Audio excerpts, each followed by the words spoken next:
Hey y'all, how you doing today? Doing good? Good, cause I'm doing good. Cause Kaizo back with another horror game, continuing Suffer the Night. So far, we've met some boogeyman, some Babadook looking mother trucker. But yeah, we're about to just see what happens from here on, I guess. You exit the crawl space and enter a chamber. A small table is to your right, and on it are some tiny candles and what looks like human bones. To your left is a small flight of stairs leading up to a gay room. The entryway is wide open. You search the room and approach the table. You spot some rope amidst the clutter. It might be handy, so you decide to take it. Rope was added to your inventory. Okay. A flat wooden bed is located inside the gated room. Chain links and iron cuffs hang from the wall. Foul smell of raw sewage is coming from a hole in the ground off to the left. Use item. You secure the rope to the wooden bed with a bowline knot. If you want to, you can now descend into the sewer drain. However, the smell is very uninviting. Hey, I ain't never been one to put off an adventure, alright? You lower the rope until you are at the drain's base. When you jump to the ground, you splash up into a layer of vicious sewage. What the hell is vicious sewage? You suddenly retch, start to heave, and then ultimately throw up. You collect your composure and glance around, noticing a path in front of you.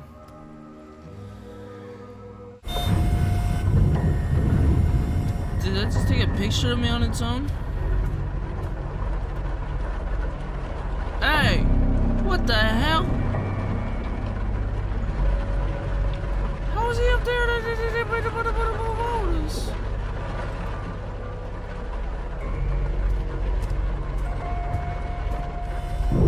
The game driving me mad? Sloshing through the sewage, you reach a corner. The path continues to your left.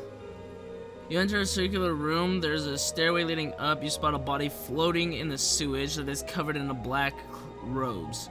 It drifts up and down, its face only partially visible. It appears to be fixated on you with its bright yellow eye.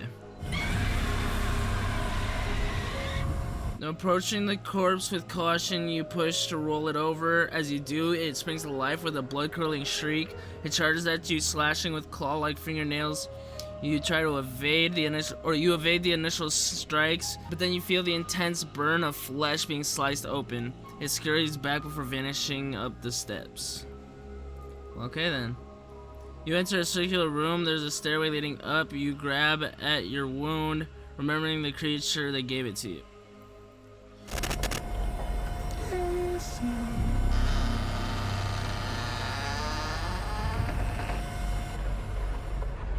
Let me return to the game upstairs.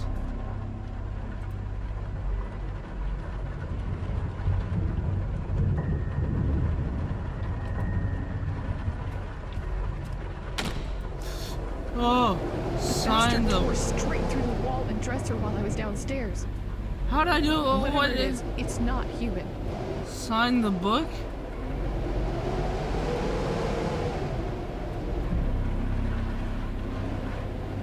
What book am I signing?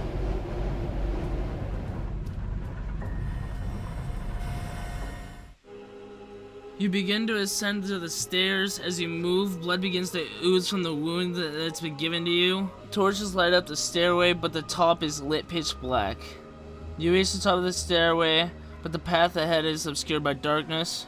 The light illuminates your surroundings. Startled, you step back as you're confronted by a wall of bones. You seem to be in a catacomb. You can see the trail continues to your left and behind some cobwebs.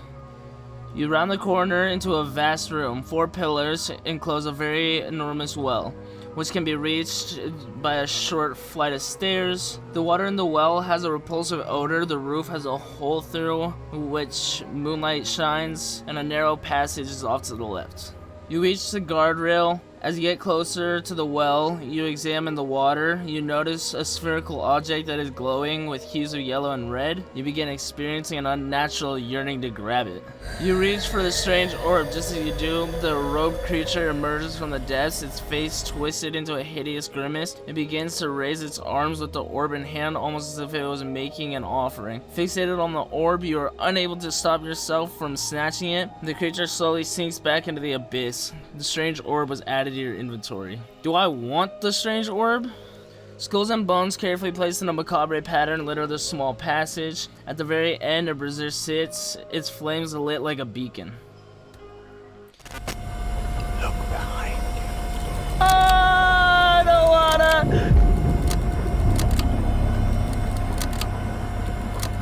What the fuck is that thing? Oh, it's the bear. I thought I saw like a robot thing. God, I think I'm losing my mind. I think so too. I thought I had a gun right there for a second. I was like, oh hell yeah. Little is this now. Okay. A dead end is reached. A pair of skeletons clad in black robes are lit by two braziers. From the earth, a golden statue of a hand rises. Its fingers are positioned as if it were holding something, yet it's empty. Alright, let's give it the orb. You place the strange orb in the golden hand. When you do, it sinks slightly into the ground. A rumbling begins and intensifies. A large round stone slab begins to rise. For a brief moment, dust and debris fill the air, making it difficult to see. When it settles, you notice a new passage has been revealed. Traveling deeper into the catacombs, you approach two pyramid-shaped monuments. All the way up, they are ornamented with rows of skulls and bones. A lone statue further back is followed by two more morbid monuments. Let's see what's...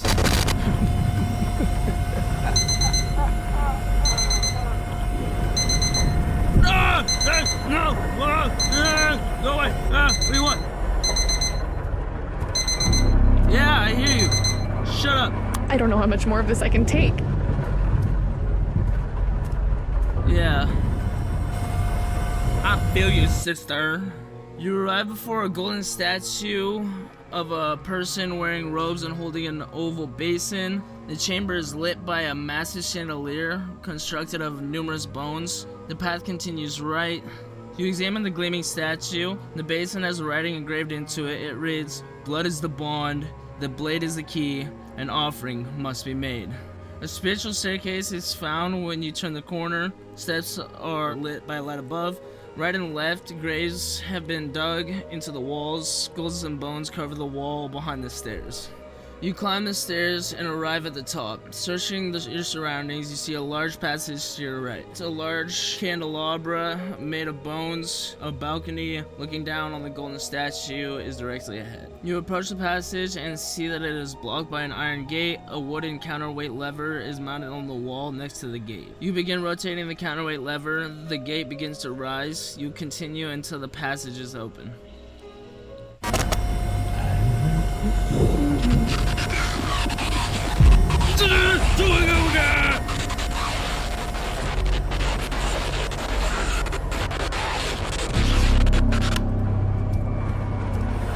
Getting closer and closer, I know like. At the end of the passage, you find a set of double doors. Light shines through the gaps of the doors. You press against them and notice they are unlocked. You push the doors open and find yourself in a familiar surroundings. A large fire pit lights the room, and you can see that you are back in the room with the skulls and chests. However, you are on the opposite side now, inside the iron cage. That's not good. The gate of the iron cage is now unlocked and you can approach the skull chest. The doors on the right are still locked and won't budge. It seems like you would have a dead end. Okay, so can I use the bone key? You turn the strange key after inserting it inside the skull's mouth. The chest is unlocked with a mechanical click. You discover a blade inside. You see that it is covered in weird writings and symbols, and it shimmers in the light. You feel yourself falling into a trance as you inspect it. It's absolutely beautiful. Strange dagger was added to your inventory. Great! The doors on the right are still locked and won't budge. It would seem you have reached a dead end. Oh, wait, okay. 4. You cut a gash in the palm of your left hand with the peculiar blade. Squeezing the wound, you extend your hand over the basin. The basin starts to accumulate blood. As it does, the sound of gears turning can be heard, but it is unclear where it is coming from. You search the area and try to locate the source of the sound. Where a gravestone once stood, you force your way through and notice a staircase in the distance. As you get close to the steps, you notice they are carved from fine marble. You hear gears spinning once more. The gravestone appears, blocking the way back. Climbing the steps, you enter a dark room. Dozens of lit candles are scattered all across the floor. Their light reflects off marbled floors and polished granite pillars. A chill suddenly shoots down your spine as the space is unsettlingly quiet. Moving further into the room, you find yourself at its center. You can see a table and some dark shapes in the distance. You try to use the lighter you found, but the fuel is spent. Your heart begins to race, and you begin to experience an increasing sense of dread. You walk up to a table, a few candles, and a solitary book with a quill are placed on top of it. A figure in black suit and top hat is seated behind the table. It appears to be fitted with gloves that have knives attached to each finger. Its head is leaning sideways on the table and its face is expressionless. Skeletons dressed in robes in various poses surrounded the figure. You examine the book. Its cover features an odd symbol and is bound in leather. A stunning teal feather is used to make a quill. It feeds into a nib with a complex engraving. The figure in the chair remains motionless. The leather strap holding the book closed is released. The book flips open and you hear the jarring crack of bones as the head of the figure slowly rises. You realize in horror as it stares at you face to face. It starts to talk in a sinister voice. You finally arrived. It continues. You have completed all the trials. The key was taken, the orb given, the blood offered. The game is nearly finished. The figure indicates the book while stating, There's only one thing left. When you put your name in the book, the game is over. You only need a quick signature to set it free. Stacy Leiden, please sign and declare the game over. You examine the contents of the pages. On the left, there's a symbol of a crescent moon along with a dagger. Other symbols and text in a language you don't comprehend are also present. There's a lengthy list of names on the right page. Each name is written with a unique handwriting. You take the quill and write the name Stacy Leiden.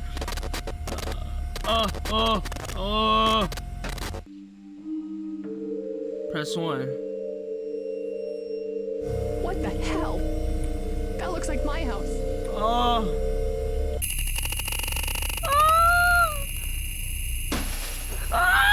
That sounded like it came from the attic. I think God that freak's inside.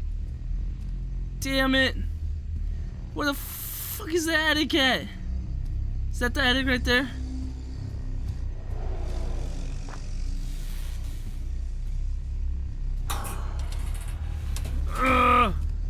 Alright, what? Get out! Get out of here! Get out of here! Hey, get out of here! Get out of here! The hell? Stacy. Giant paintings in my fucking house! I didn't give you permission. Why are you laughing or is she crying? My flashlight's not working. Get out of here!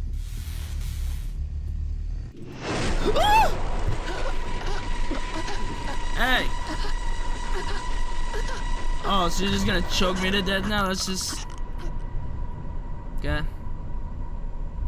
The game is finished. Fear not, Stacy. Our story has just begun.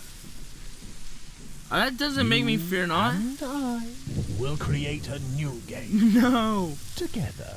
I don't wanna. I don't wanna. I don't wanna do it. My head. It's pounding. It's pounding. Where am I? How did I get here? This has been incredible so far. Every aspect of it has been just scary as hell, entertaining, intriguing. Stuff for the Night is so cool. Y'all should definitely play it, but I hope y'all stick around for the other videos on it that are coming up. And you should check out the last one I just made. But I hope y'all have a great rest of your day, and I hope you check out all my videos to come. So see y'all. Deuces.